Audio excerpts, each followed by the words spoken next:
All right, we've got Ben here from University of Maryland. Ben, welcome to the program. To get started here, why don't you kick us off and just tell us a little bit about yourself? Tell us, where you grew up, how did you end up at Maryland, and what your career goal is after school. Thanks, Ben, and really happy to be on the Coffee Chat podcast.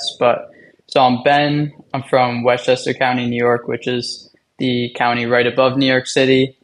Uh, just finished my first year at the University of Maryland studying finance and information systems.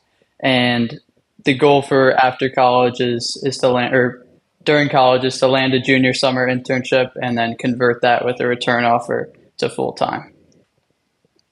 In investment banking. Yes, and investment banking. Sorry. Gotcha. Yeah. Cool. And any, in terms of your goals, I mean, are you focused on any particular bank type, or are you still exploring the different types?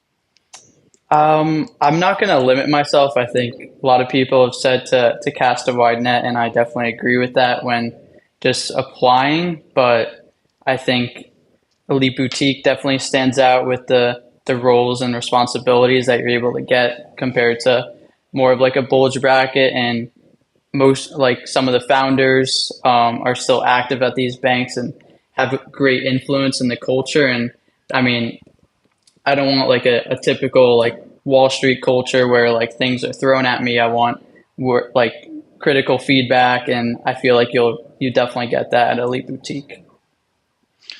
Yeah, well, I mean, you'll definitely get feedback, constructive I don't know about critical feedback, constructive feedback Yeah, for sure. And it may or may not be with, and the tone of voice might differ, right? I true. think you'll get the feedback no matter what. Hmm. Um, cool. Yeah. Well, let's just talk about since we kind of brought it up a little bit. Let's talk about search strategy. When you talk about casting a wide net, you've got to be careful with that. So, casting a wide net is good to do early on. Hmm. Good to do early on. So like right now you've got what, Yeah, 6 months, 8 months or so until offers come probably. out for that junior year internship, something like that. Hmm. So you've got a little bit of time, not a lot of time, but a little time. And so your early networking efforts, it is good to cast a wide net. Talk to lots of different bankers at different types of banks, alums that work at different types of banks in different cities. And through the course of talking to, not just like 10 people, but like you really want to get to 50. Um, Hmm. After you talk to 50, it's like building a mosaic picture, right? Every conversation is one little tile. No one person has a monopoly on the truth, and any one person's experience will likely not represent your experience that you'll actually have. But when you put them all together, it starts to build a picture. So starting early, it's good to cast a wide net. However, you're going to hit an inflection point in the fall where you need to stop casting a wide net and you need to start focusing in based on the conversations you've had. So Hmm. naturally, when you talk to 50 people, you're going to find that you're more or less interested in different types of banks, different cities, different brands, different specific banks. Um, and then you want to start to hone in and say, okay, well, I'm going for Elite Boutique New York. Then just put all your efforts into Elite Boutique New York, right? And there's Hmm. only there's a handful of firms that fit that. Yeah. And just make sure you're completely crushing that first goal. Put everything into it. Again, for example, if it's Elite Boutique New York, or is it middle market Chicago, um, or is it middle market, smaller market, in a Charlotte or a Yeah. Atlanta or something. But whatever your goal is, just completely crush it. And then if you want to add a couple banks on top of that, like for safe, maybe for safety, but you've got to be careful of the illusion of safety. Applying to 50 banks is not a safe. That's not a safe strat. I would call that highly risky because you're spreading yourself thin. It's going to be very difficult to get someone to advocate for you behind the scenes Hmm. when you've spread yourself so thin across 50 banks. The way you get traction reliably. Now, some people apparently can just apply and they can just get the job. I don't know. Yeah. I'm skeptical. That's certainly not a reliable strategy. Um, so I think the right number is like really probably like 5 to 7 banks. Hmm. It's going to be really hard for you to get the depth you need to get if you're Yeah. applying to too many more than 7. Hmm.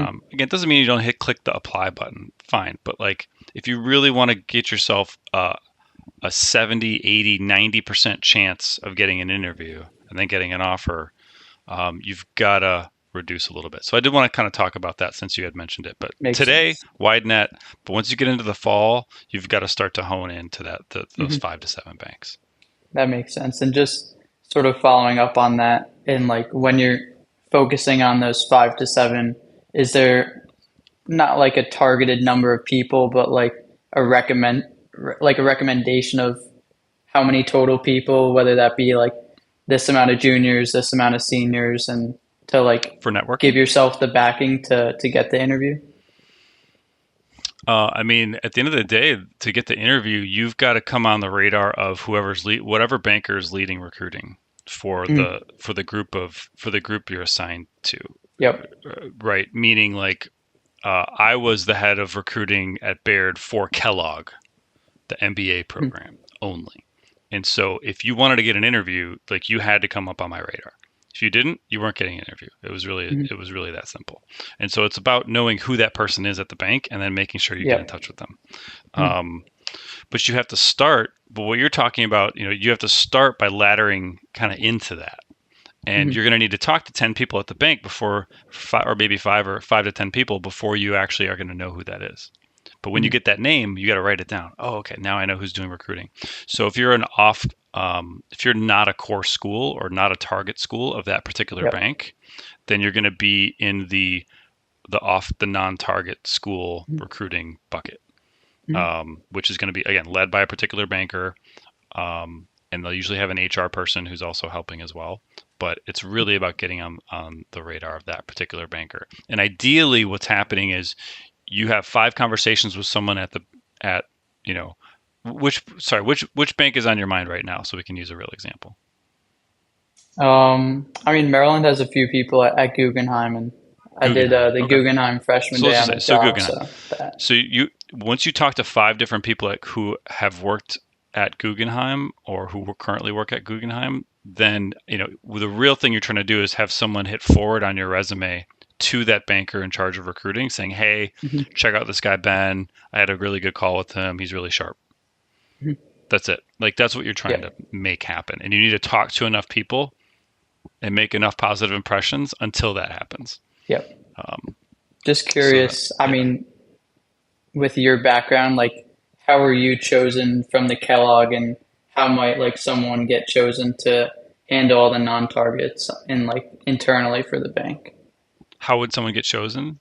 What Yeah. banker would Is get it like chosen? random, or Um, is it no, I usually mean another it's non-target?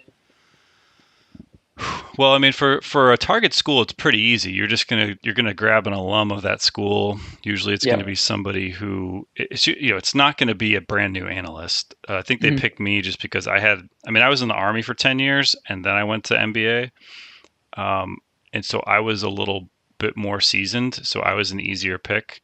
Um, but typically it'll be an associate or a VP. Hmm. Um, and I was a new associate, but again, I was drinking a lot of Kellogg Kool-Aid. I mean, I was a big advocate for Kellogg and big brand ambassador, so that's kind of why they picked me. And I was open to it. Like it's not like they've it's definitely more of a volunteer position. It's just extra Hmm. work. It's like Yep.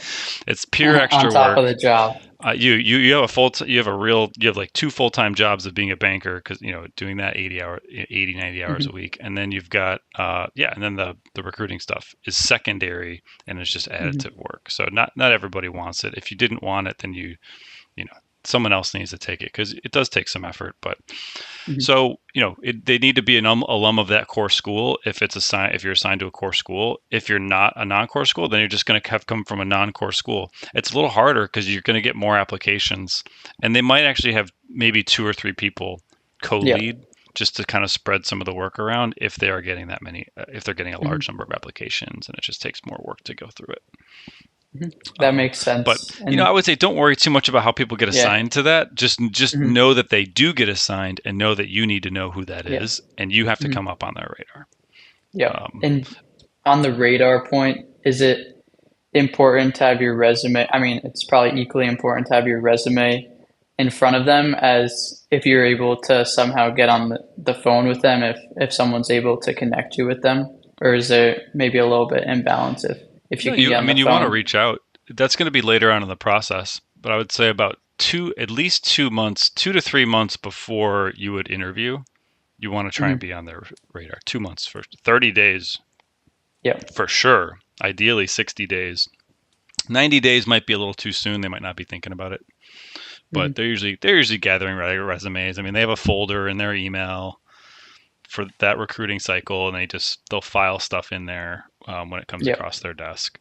The key is that it comes from the right, from the right person. You want a referral from inside the bank where someone hits forward on the resume and they're like, wow, you got to talk to this guy Ben from Maryland. He's awesome. Hmm. Um, so so you've got a question here, Ben, about how often do we recommend checking in, catching up with junior bankers that you've already talked to? So that's like the follow-up question. Yeah. Um, Tell me a little bit more about that. Like, how many people have you already spoken with in your networking efforts since you started undergrad? Hmm. Maybe over the last year. How many has that been, and how have you followed up until this point? Uh, I think it's differed a little bit. I mean, being in a fraternity, there's a few alumni who are very receptive, and I've been lucky enough to like sit down with them and be able to like have coffee with them. But there's other ones who are just regular Maryland alumni who I've reached out to this summer and had one call, and so I think I'm just a little bit more curious on when to follow up with them. But as far as total calls, I've had, I mean, like individually, I would say in the 20 to 30 range as far as like individual like bankers on the job, and then as far as like I've talked to probably 4 or 5 people out of banking and into private equity or private credit, and then probably another 5 to 10 who haven't done the internship yet but have recently recruited. So trying to like get a wide array of views. Yeah. Excellent. And you mentioned kind of like fraternity folks or alumni. That's a really great place to start, right? You're going to get a lot of nice, warm, friendly Hmm. conversations there. I like to say friendly conversations, ones that you can Yep. mess up. You don't have to know Hmm. everything. You don't have to be perfect. That's Yep. exactly where you want to start. And really take advantage of the alumni database. I mean, Um, a lot of folks they don't take advantage of it at all. Another way to Hmm. get safe conversations, actually, that we haven't talked about too much on this podcast is people focus on current bankers, but focus on former bankers, right? People, Hmm. I guess people like me, people who have gotten out of the business, gotten out of the industry, because they're gonna have a lot of knowledge. Now their knowledge will be a little further removed in terms of time. They might not Hmm. know the exact recruiting updates for the last 6 months, right? Hmm. But when you're just getting started and you're looking for safe conversations, talk to someone who used to work at Guggenheim and now transitioned over to industry and now is a VP of corporate development, um, something like that, but used to work at Guggenheim. That type of profile Hmm. is going to be really helpful for you because Hmm. they'll be able to tell you more about banking from a bigger picture perspective, but they'll still be able to tell you about recruiting, how it works, answer questions, and just be a good networking conversation to talk about deals and all that kind of stuff. And since they don't work there, they can't hurt your candidacy, right? They can't send a note to the person in charge of recruiting saying, "This guy's terrible. Don't look at him." Hmm. Which is not typical. A lot of people are terrified of that. That's not typical, um, but it is possible. Yeah. But definitely check out people who used to work at a particular bank you're targeting or used to be in banking. Great, great Hmm. one. So in terms of checking in, catching up, I mean, what I recommend folks do is you do want to stay in touch. Don't just talk to some person. If you're going to talk to someone in July and then you're going to reach out to them when you think interview invites are coming out and you're going to follow up and say, "Hey, where's my interview?" Like Yeah. that's not Hmm. a good approach. That will set you up for failure. But what you do want to do, so after you've talked to someone, think about it. They've already been pretty gracious, right? They've already Hmm. given you a half an hour, 45 minutes of their time. They've already given you some advice. And so now it's your turn. It's your turn to give. And I recommend that you give them an update, right? Don't Hmm. ask for anything. Um, how often should you do that? There's nothing wrong with once a month, but Hmm. after a month, after 2 months, they should hear from you. Yep. Now, if you're closer to recruiting, maybe that timeline's a little tighter. If you meet someone for the first time in October and you're going to be interviewing in January, let's say, then you're going to want to make sure you follow up with them, 30 days after, Hmm. in November for sure. But what should you follow up with them with? Give them an update on what you're working on, update on how your goals have maybe changed, update on what milestones have you accomplished. Hey, I just you're at so you got a great internship right now at private Hmm. equity internship at MFG Partners there in New York. Yep.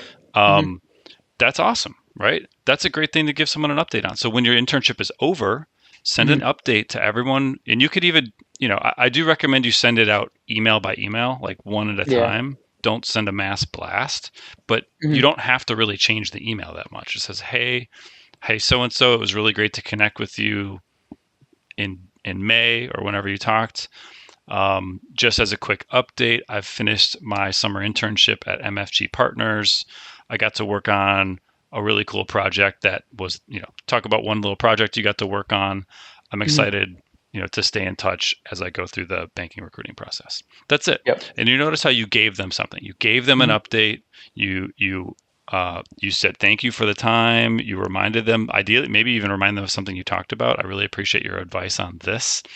Hmm. Really great thing to do to show that you were paying attention when you talked to them. You took notes and you valued their time.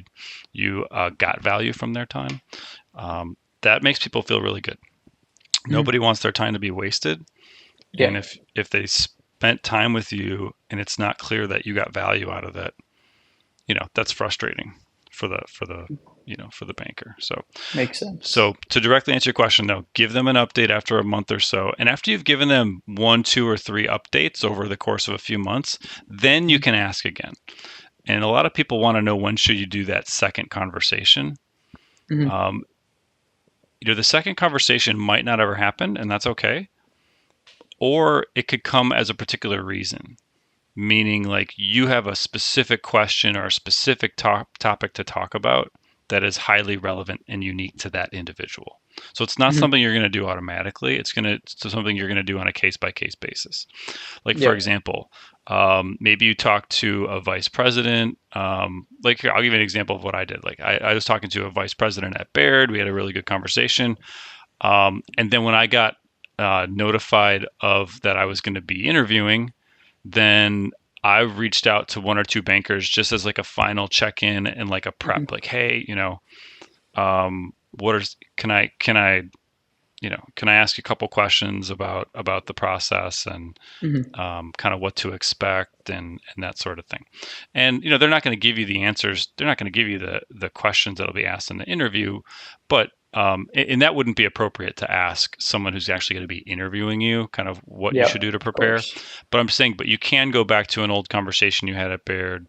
I'm just using Baird as an example, to say, um, you know, or a better one would be like a school project. Hey, I'm on the stock pitch team. I got assigned industrials. Go talk to one of the bankers that you talk to and who is in industrials to get Hmm. some tips on how to approach the stock pitch, right? But you see, Yep. you're reaching out for a very specific reason to get Hmm. advice on something that's actionable and tangible. Yep. Hmm. That makes total sense. And sort of just to ask like a follow up question on the update part.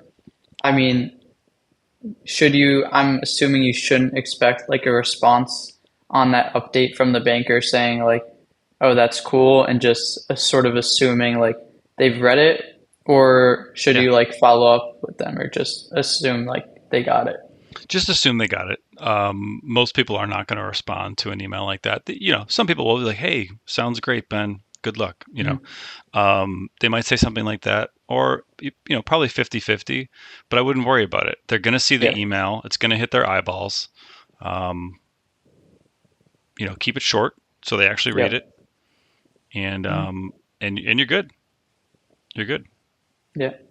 And Yeah. I think Yeah. also sort of what I'm wondering is, should you put it in like a new email chain or like the same email chain that you use to schedule the initial call of like, That's a and so they're preference. not like, who's this guy who is like reaching out if they forgot about you after the first Well, call. they will And forget if you about put you. it, yeah.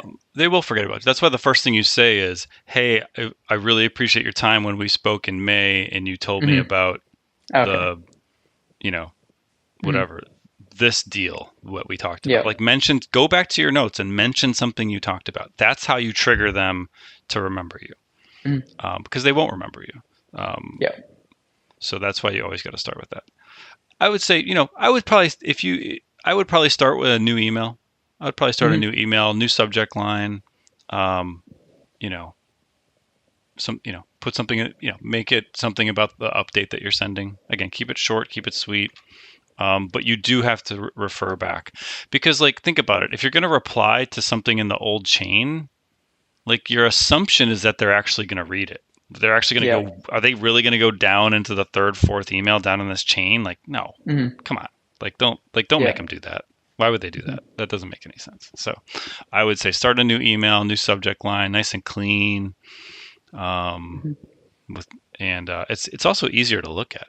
They'll read Yeah. all the way to the. If you only give them a paragraph, they'll read the whole thing. Yep. So And I'm assuming the same would go if you see like a deal that their group might have done, or like a deal in the industry that was like pretty like market changing, and like sort of saying like saw this deal and like reminded me of you. like you're saying, if you're out in kind of reading the Wall Street Journal or whatever, and you see a deal that reminds you of a banker to kind of reach out, you could. Yeah. Hmm. Um, you could. I don't know. It's a little bit cheesy. But Hmm. if you feel like you have a rapport with that, and I would say Uh, that's not an automatic thing that you would do with everybody.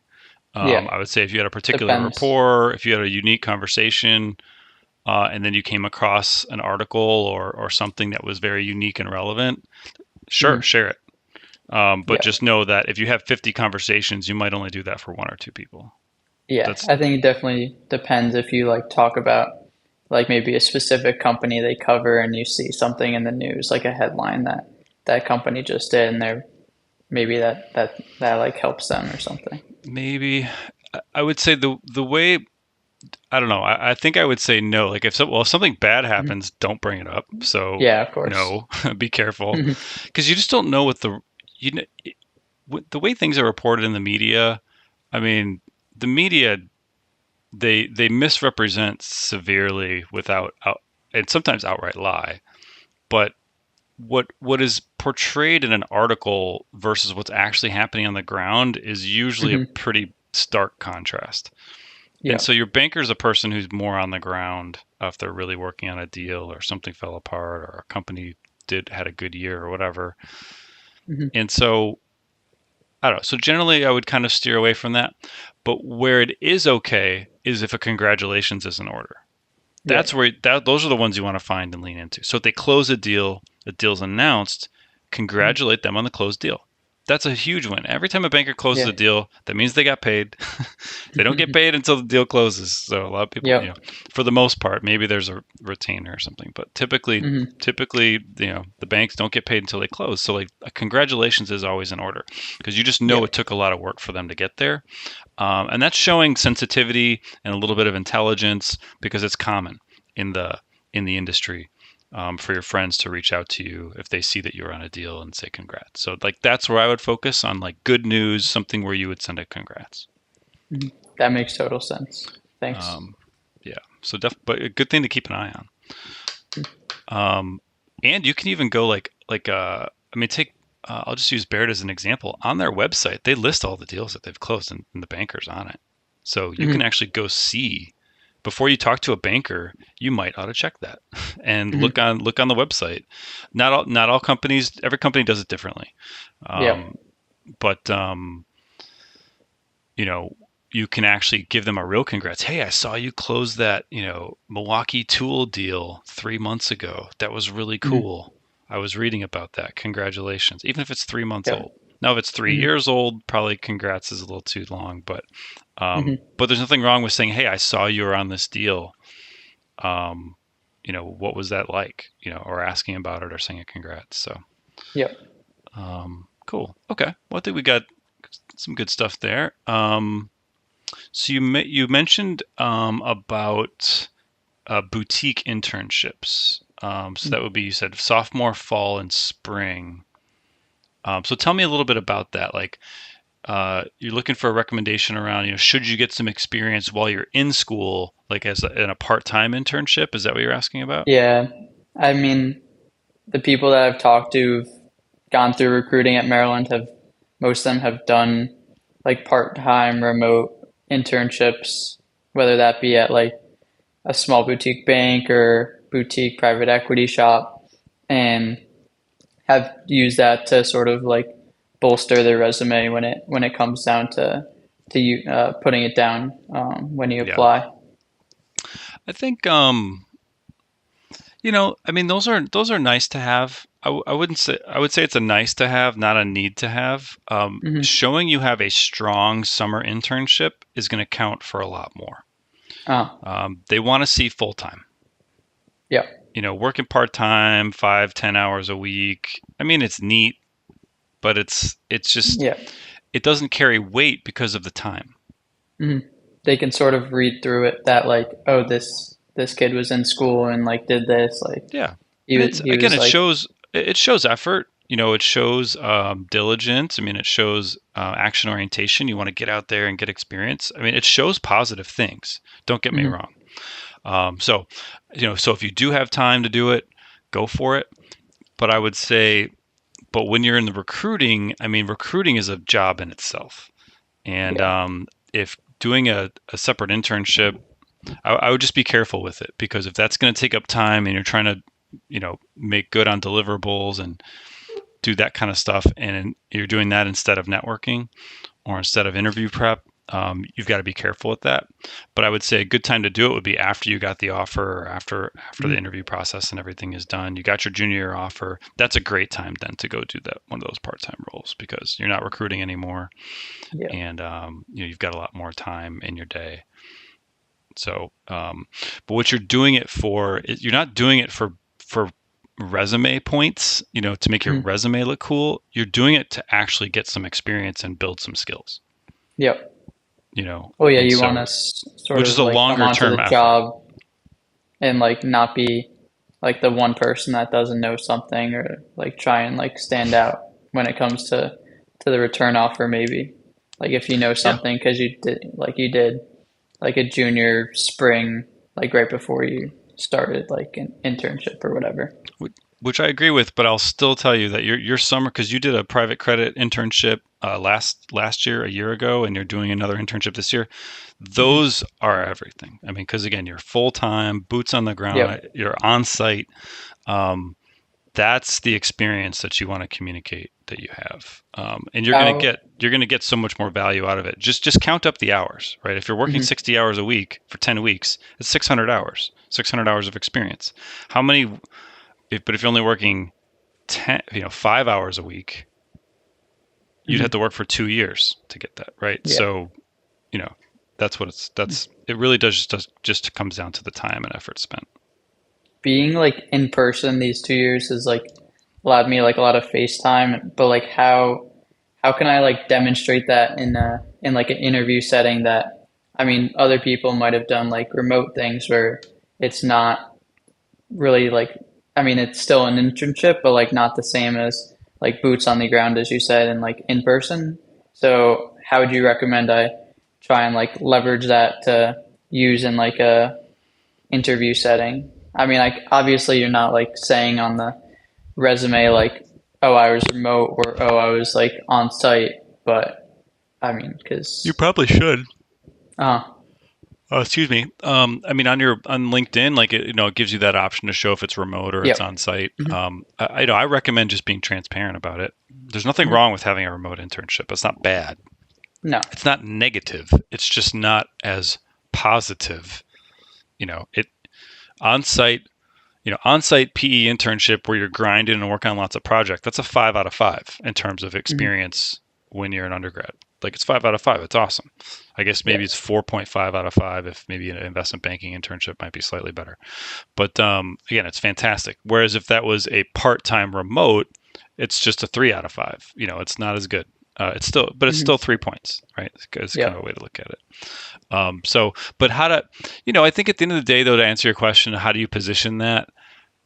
if you're networking with someone or interviewing, you got to focus on the work you did. That's all that Mhm. matters. When you're in person, you're going to have an opportunity to do more work and have different types of interactions. When you're remote, you won't have. But that could be spun as a positive. Working remotely, even when you're on site, is common.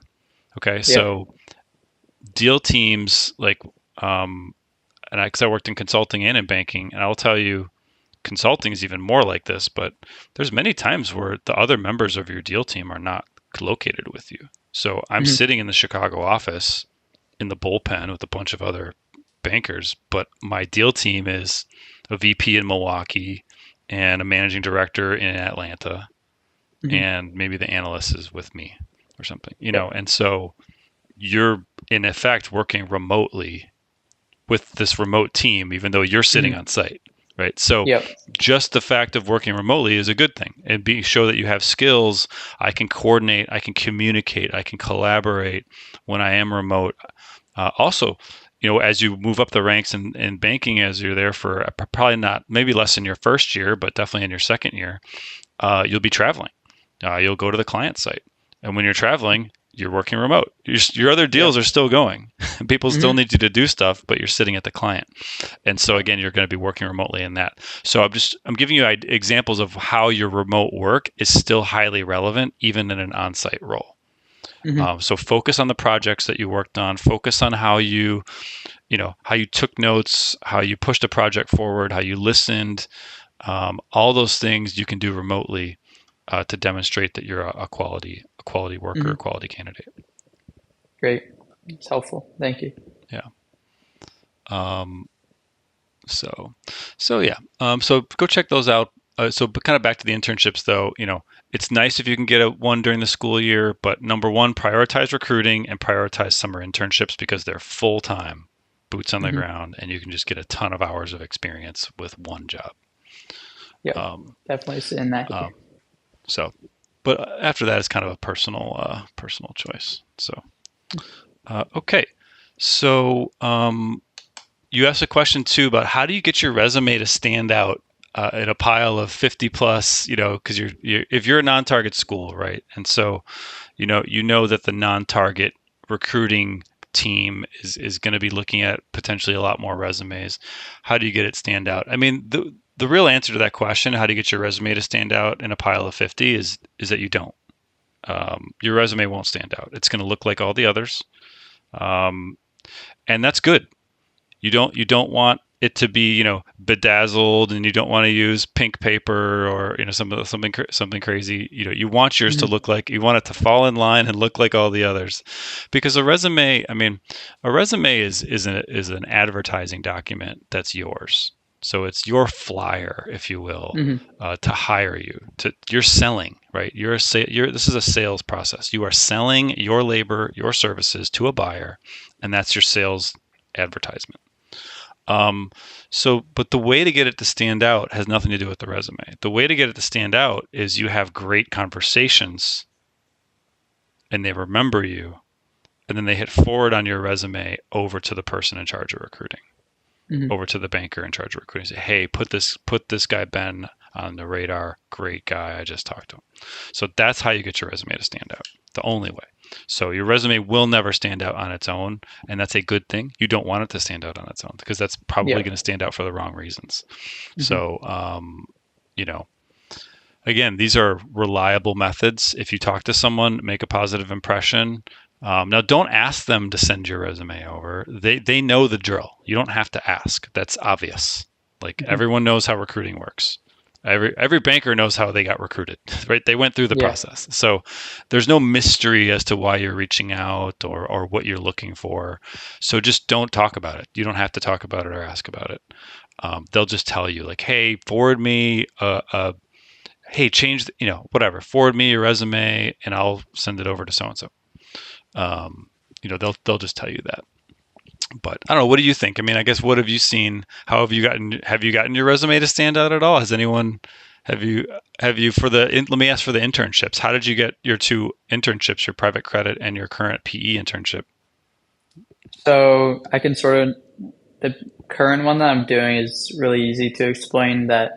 Um, the managing partner here, there's two, but one of he was an ex associate at the firm that I worked at last summer, and so I was talking with a partner over winter break at I came back to the firm and was just like saying like looking for something in the summer, and he was like, "Oh, this guy used to work under me. I'll like connect you with him," and then talked with him, and then talked with um, most of the team here. I mean, it's a pretty small team, around 10 people. It's lower middle market. And and then they were just like, do you wanna come work and you can like come in because you're in the city, but would you like not mind commuting? And I was like, yeah, that's fine. I'll come in, and I've been here for 6 weeks now, and it's been great so far. A lot of learning experiences. Awesome. Awesome. So yeah, I mean that's how you find those smaller companies. You just got to talk to people, tell them you're open for the summer, and they make an Yeah. introduction, right? You just got to. Hmm.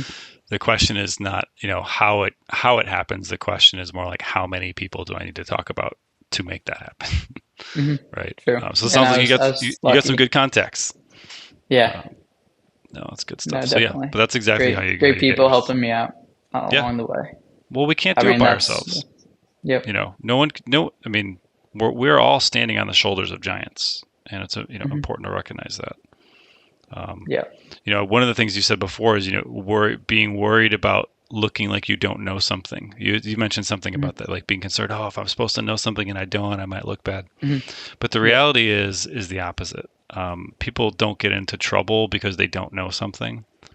Um, more likely they get into trouble because they think they do know something, but they don't. Hmm. You get in trouble when Yep. you get overconfident, Hmm. or you try to bullshit your way out of something. People, yeah, because when you're an undergrad, like you probably think you're good at bullshitting, but I guarantee you're not. Like you're not. You're not even close. You're not even. You're below. Hmm. You're well below average in the world that you're going into, and so Ah. you have to recognize that. Recognize you can't bullshit your way out. And I say BS your way out, but like a lot of the mistake I see more frequently with folks who are just younger or less mature, haven't been in the business world for a decade, you'll tend to embellish. You know, you'll tend to act like you know something when you don't, and that's what's going to burn you. It's not going to Hmm. be saying that you don't know something. Now, I will say, if you're in a big call with 30 people and the client's on there and the CEO of your bank, don't be like, "Hey, I don't know." That's extreme and weird. You wouldn't do that. Hmm. So that's not what I'm talking about. But if someone asks you, "Hey, have you done this before?" and you haven't, you say, "No, I haven't, but I will figure Hmm. it out." Right. I So think you like to sort of continue that point. You have to be like open to learning and trying. Like that's yeah, ultimately what the job is. It's just a training ground for yes, like for your growth, you and build they're skills investing on the time in job. you. And that's another misconception a lot of undergrads have. They think that they're learning things at school because I learn at school, but that's wrong. You don't learn hardly anything at university, quite frankly, in terms of the real world, in terms of marketable skills. Hmm. You learn almost nothing. Your skills are not very marketable. Um, Yeah. what are you marketing? Again, this is a sales process. If you're coming out of undergrad, what are you marketing to that future employer? You're not marketing your expertise in M&A, right? Hmm. You have none. You haven't done any Yeah. deals. Maybe you've done some internships and you've helped a little bit. Hmm. Um, what are you marketing? You're marketing your drive, your tenacity, your intelligence, your ability to learn in the future. That's Hmm. what they're looking for. They're you're marketing your knowledge of the job, knowledge of what the job entails, because you've done the research. That doesn't mean you're good at the job. Doesn't mean you have the skills to be great at the job. You have to Hmm. build those through hard work over time and through things going well and things going poorly in that whole journey. But recognize what you're selling to the bank. It's not it's not being a great analyst. You're not. You're by definition you're going to start off as being a terrible analyst. But they are going to invest in you. They're going to invest not just dollars in terms of your salary, but the time of the other bankers around you, which is worth far more than what they're paying you. Yeah. And they're making a big investment, and so you have to convince them that you're worthy of that investment. You want to reduce risk. This is all about sales and risk is really what this whole thing is about. Yeah. So hope that makes sense. Hmm. And like the I don't sales know. I pitches. was told that lie too. I was told you go to undergrad to learn how to do a job, and that it's Hmm. just nothing could be farther from the truth. Even I studied electrical engineering, where it's more true with engineering. It's more Hmm. true, but it's still not totally true. You'll Yeah. learn more in your first. You will learn more in your first year of full-time work as an analyst than you did in 4 years of going to school. There's no question Hmm. about that. In your sales pitch that you like keep mentioning, that's definitely like what you're trying to like sell yourself as when you talk about like your behaviorals in your interview. Like Yeah, that's like the time to shine. yeah. Like your So stories on specifics. exactly. So you've really got to have it. So everyone needs to have a great learning story. When is a time where you had a setback in a project, you got some feedback, and you corrected? You learned, Hmm. you gained from that feedback, and you made an improvement that made things better. You know, it doesn't need to be don't tell them some catastrophic failure. I Yeah. got arrested for selling drugs. Okay, don't say that. I'm teasing, but every project that you work hard on that's complicated is going to have setbacks. Like every single one. If you don't have any setbacks, then what you're doing is not hard. I'll just tell you that straight out. But Hmm. if you're doing something that's difficult, you're going to have setbacks.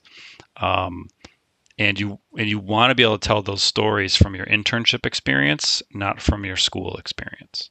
If Hmm. that's all you have is school experience, then that's fine.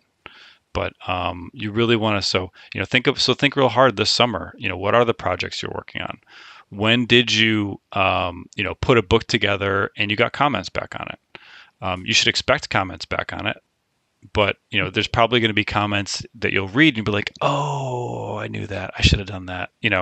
And then the next time you got to show that when you do the book the next time that you've already adapted. Yep. You're going to make mistakes. The key to being successful in investment banking is not making the same mistake twice. So it's okay to make mistakes as long as they're new mistakes. Keep making new mistakes and you'll always be learning. And so you've really, yeah, make sure you put together, probably have 2 or 3 good examples of that because it's so critical. And you're going to find all kinds of ways to work those stories in once you have the story kind of written out. Yep. Important to do that kind of situation, action, result type of a format. Really important. Mhm. Yep. Got it. Makes total sense. Like it's the behaviorals. It's I mean, it seems like sometimes it's not sort of like the actual story, but how you tell it and like how you can describe it to the person that's interviewing you so they can like see what you've learned. Yeah, exactly. You want to make it easy for them. You're telling a story. It's because people remember stories. They don't remember technical details. They remember Hmm. stories. Another way to think about it is, have you heard this one? Takeoff, turbulence, and landing. Hmm. There we go. So that's your story. Every story has to have That's a good takeoff, one. turbulence, and landing. So, Hmm. but situation, action, result, same thing. Yep. Cool, man. Well, so we've got a couple other questions here. So it says your goal, yeah, you're gunning for New York junior year. I mean, look, I mean, you've got an advantage. One thing that you have to recognize, while you might not be at a core school, you have a geography and network advantage. Like you grew up in the Hmm. New York area, right? This Yep. New York City, greater New York City area, or whatever you guys call it, tri-state area or some shit. Yeah. The You grew up there, so you know the landscape. You know how to get on the train. Like it's easy for you to get downtown and go meet people. And I'm sure you have friends and family, who are in Manhattan and that kind of thing. So Hmm. you've got that's just such a huge asset. I talk to a lot Hmm. of students who are in Minneapolis, Yep. trying to recruit for New York. How much harder do they have it? Much harder. And so Uh, take advantage of that proximity. Get in person as much as you can, and take advantage because you're from the area. Mhm. You'll be able to. I mean, it's going to be easier to make small talk with people. Yeah. Just because you know the area. Um, Talking about the tourists that in New York City, it yeah, always gets the bankers talking. They're like, yeah, yeah, like that used to be me, but now I hate them. yeah. If they're in Midtown and you're too close to Times Yep. Square or something. Hmm. Yep, no question. I think just wondering, like, I mean, of course, in-person chats are better than on the phone, but how would you go about like organizing it where it's like worth it for you to go into the city? Like you have something like maybe you have like two or three, like not like back to back, but like in a specific time frame, and like try and get bankers like out of the office, or would you say it's like like reserved for like really close connections? So you're asking what, like when to set up in persons or and how many to Yeah. do in a day? No, you don't need to have a close connection at all. I would say, I, and in fact, it's probably the opposite. Uh, the opposite is true. I mean, it's better to ask someone who you don't know to meet in person. They're more mhm, likely to respond to you to begin with, and you're going to be able to build a rapport with them faster being in mhm, person, yeah. as opposed to being, on a video call. Mhm, So, or a phone call. So I would say, yeah, don't hesitate. It's actually a tactic. I love it. I mean, just say like, let's say you're already planning. Let's say you're planning to be, in the city to do coffee chats next Wednesday. Let's just say, for example, mhm, reach out to a bunch of people this week and say, I'm going to be in town on Wednesday. I have time to meet in person in Midtown mhm, at 9 a.m., 10 a.m., and 11 a.m. You know, and they'll say, "Yeah, I love to meet. Let's meet at this coffee shop, and it's across the street." So yep. that's a great way to reach out to somebody cold, even because you're going to get better responses because it Mhm, your your email is like easier to respond to. It allows their mind to move it up in priority because you're going to be mhm, physically present, yep. right? And you're not really asking for any more time, but it's a lot, and it's a nice break for the bankers. I'll tell you, having done the job, like you kind of look forward to the low coffee chats because Mhm, it's just relaxing for the banker because like you get up, you get out of the office, you get a coffee, you just kind of get sit and chill for a minute. You get to kind of tell stories, meet somebody new. Um, it feels good to have someone ask you questions and ask your advice and to be like an expert on a topic. Like that feels good too. So, you're not putting some big burden on them. Now, if they're mhm, closing a deal that day and they're getting 100, they're getting 400 emails that day and they got to get through all of it. yeah. Oh, okay.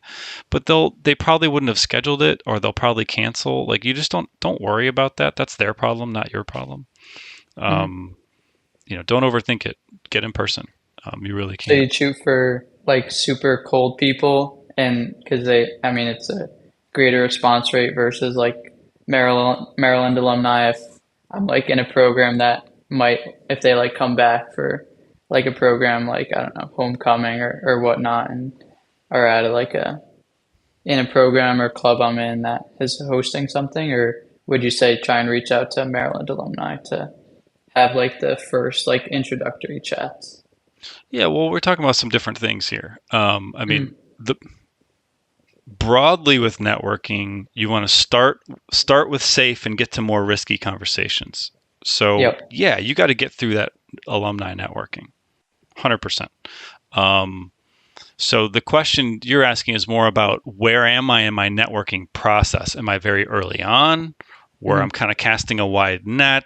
I'm willing to talk to anybody and I need to stick to safe conversations. Are you in the middle where you're starting to talk to actual analysts and maybe associates who aren't alums at kind of banks? You're starting to hone in on what banks you want to focus on. Or are you Mhm. late in the process where you've got to talk to senior people with decision making authority who are involved in the hire fire decisions, managing directors at the very few banks that you're really, really gunning for, because those are high Mhm. risk conversations. So broadly, that's what you're trying to do.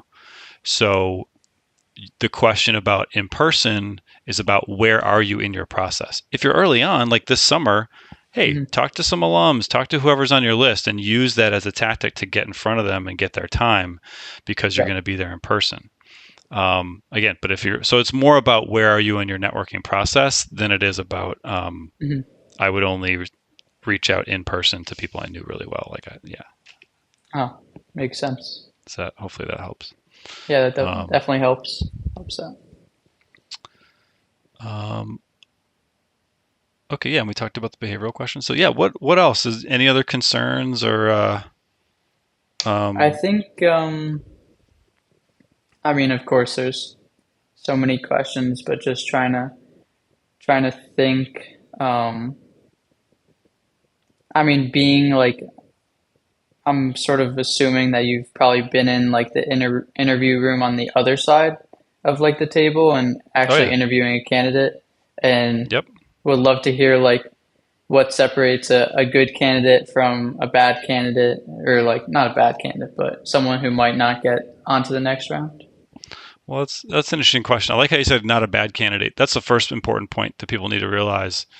And this is across the board for folks who are just getting started in their career, um, and more senior folks. To be quite honest with you, Hmm. people take jobs so personally. Like they take everything so personally. And what you actually have to realize is that they're only interviewing people who are highly qualified for the job. Like Hmm. they're not interviewing unqualified people. So Yep. just because you're qualified, that means nothing. And Hmm. it just means nothing. I mean, I don't, I guess not literally nothing. It just means that you have enough, you're qualified to get interviewed. But being selected, they're going to interview 10 people for one job, let's say. I don't know what the ratio would be, but let's just say it's 10 to 1. Hmm. You're going to have 10 highly qualified people. They're only going to pick one. So the question is not, how do I look qualified or how do I look like a good candidate? The question is, how do I beat, how do I get head and shoulders above the other 9 Hmm. so that I am obviously the best choice? How do you get into the top 10% of qualified candidates? That's the real question. Hmm. And the way you do that, um, you have to do all the hard work well before interview day. So that's going to be certainly you're going to have technical prep, behavioral prep, but that's where your networking really comes in. The best way to succeed on the day of the interview is to have already networked with, had a conversation with, and made a positive impression with the entire team that's doing the interviewing, Hmm. right? If you do that, you're coming into the game with a lead, right? Yep. You're literally starting the game with a lead. You're actually in the fourth quarter, and you're going into the fourth quarter with a lead. The person next to you, if they haven't done that, they're in the fourth quarter, but you're in the lead. And Hmm. that's how you get head and shoulders above, because they've already talked to you, they like you, they remember you. Now you have to do all the other things right. You got to do well in the interview process, right? You in the actual interview day, you got to nail the technicals, right? You've got to nail the behaviorals, but you're able to do that because of all the networking and preparation that you've done. Hmm. So so it really starts. The way to get ahead is right now. Hmm. Think about it. If you're going to be interviewing 8 months from now, they're going to interview 10 people. You don't know who those 10 people are, right? Hmm. But they are going to be 10 people. Yep. And I can tell you they do exist. They're breathing And they're going to right be now, equally as right now, qualified right on now. Just paper. the same way you're talking, they're talking to someone right now. So you're in a race with them. Again, you don't know who they are and they don't know they're in a race with you, but you're in a race with them. So you have to get moving.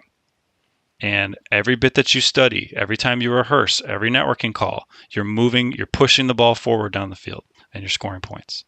Hmm. And you've got to recognize that the game has already started. And so Hmm. that's how, when you get to the fourth quarter, which is what the interview is, um, if you're playing from behind, I'm just going to run with a sports analogy because I think it's really Yeah, apt here. Like, it's good. but if you're behind and it's the fourth quarter and you have the ball, you have to do everything perfectly. You have no margin for error. Whereas if you've done everything right, like you are in such a better position to succeed because you don't have to be perfect. Hmm. Um, because again, you've already done that hard work. So, because you've kind of asked this question a couple different ways, but that's just why the networking is so important.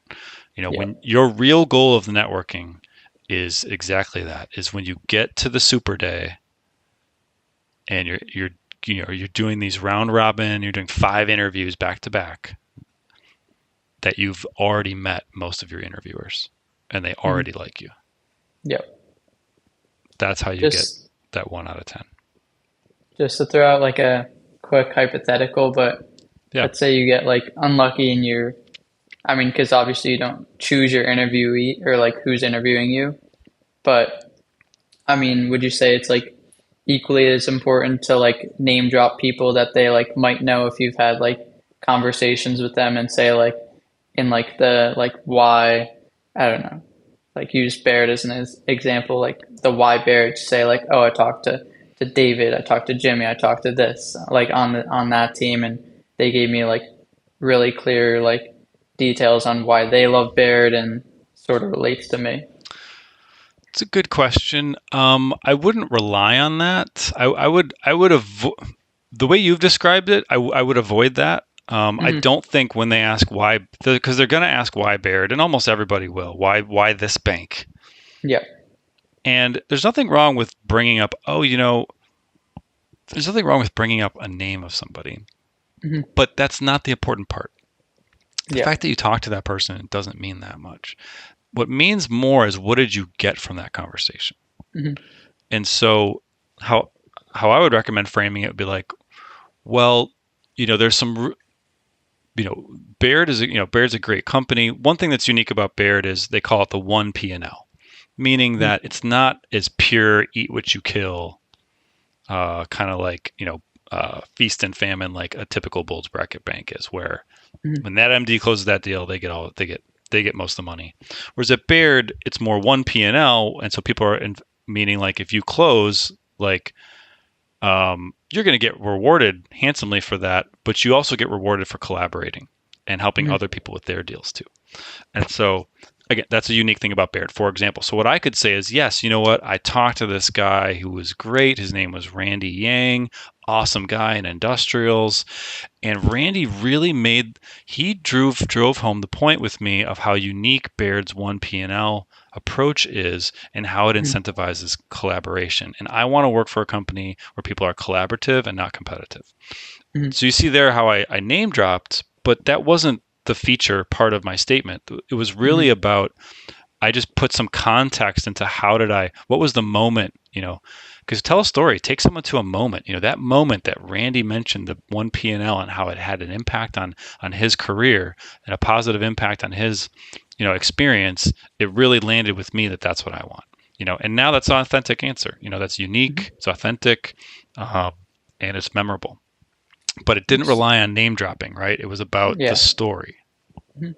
Definitely makes sense. And I think that's something that I'm trying to like figure out. I mean, asking people like, because I mean, from like the outside looking in, most banks I would say are like fairly similar. Like you're gonna have your product, you're gonna have your coverage groups at like most banks, and then each will like sort of try and differentiate culture wise, especially at the boutiques. And I mean, like Centerview has their like third year or 3 year analyst program versus like the like pod system at PJT versus like the generalist internship and then starting generalist at Guggenheim, and each one has like its own positive benefits, and they each have like the differentiators a little bit, Yeah. but they're all generally the same. I mean, yeah, they have a lot more in common than they do different, which is why you have Mhm. to really network and talk to a lot of people to start to pull apart those differences between the banks, because they're nuanced many times, and you're Yeah. not going to be able to get those differences by looking at the website. Mhm. And in fact, Very true. if you only focus on the website, it'll just be obvious that you're being very superficial. Mhm. Um, that it's very obvious when someone's being superficial if you really work at that bank, and like the good advice for everyone is just remember, you want to figure out how do the bankers look at the bank, like how do they view themselves, Mhm. and one of the great ways to do that is to ask about competition. Mhm. Ask who their competitors are, and ask like, why do your clients pick you over the competitor. And Mhm. by definition, they're going to talk about differentiators. You go to business, you've done some business classes, right? You heard about differentiators. That's usually where those differentiators really start to pop out. Mhm. Well, they pick us because we have the best track record in industrial technology in selling industrial technology companies. So when someone's selling an industrial technology company, they're going to go to Baird because we've got the best track record, Yeah. period. And like, okay, wow. So industrial technology. Now you know something unique about the bank. Now you have something to grab onto. Like now you can research industrial technology. What does that even mean? What are some of the deals in this space? Is that a space that's interesting to you? And now you can network with some of those bankers, build up your knowledge and lexicon, your Mhm. vocabulary, and go from there. So Yep. cool. All right, Ben. Well, hey, this is a fun conversation. Appreciate all your questions. You're definitely on the right path, man. Keep kicking butt in those internships and keep networking and keep working those technicals, and you'll get an offer one way or another. Thanks, Um, Ben. Thanks for having me on. yeah, sure thing. All right, take care.